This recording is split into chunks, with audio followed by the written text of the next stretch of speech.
Hello बच्चों, let's see the question. The question says, given below are some pairs of statement. Combine each pair using if and only if. हमको यहाँ पे statement क्या given है? सबसे पहला P.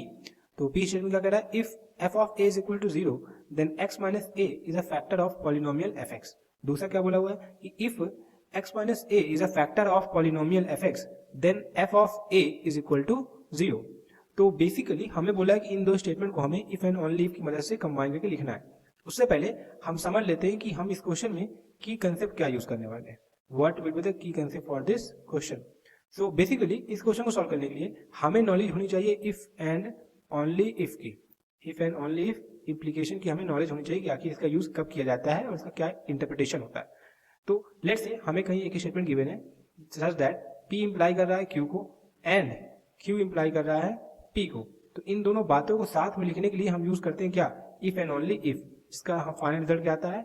P और Q एक आपस में एक दूसरे को इंप्लाई कर रहे हैं. एग्जांपल के तौर पे x स्क्वायर इक्वल टू 16 अगर हमें कहीं दिया है तो ये इंप्लाई कर रहा है कि हमारा x क्या होगा? प्लस माइनस 4 होगा.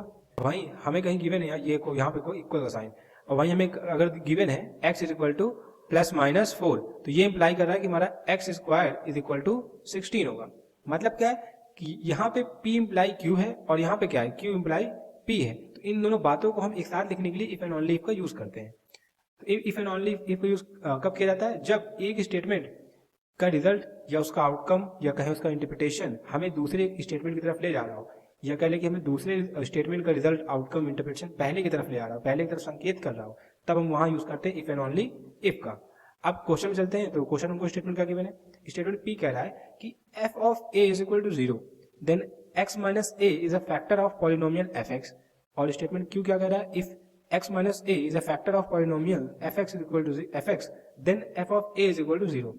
सो यहाँ पर स्टेटमेंट लिखते हैं बाय यूजिंग की कंसेप्ट को यूज करके, बाय यूजिंग की कंसेप्ट हम यहाँ स्टेटमेंट लिखेंगे. तो क्या बन जाएगा हमारा statement? x minus is a factor of polynomial fx. x minus a factor होगा पॉलिनोमियल fx का. If and only if f of a is equal to 0. तो ये हो गया हमारा स्टेटमेंट जो कि हमने इफ एंड ओनली इफ की मदद से फॉर्म किया है. So this is the final answer to this question. I hope you have understood everything very well. Thank you and all the best.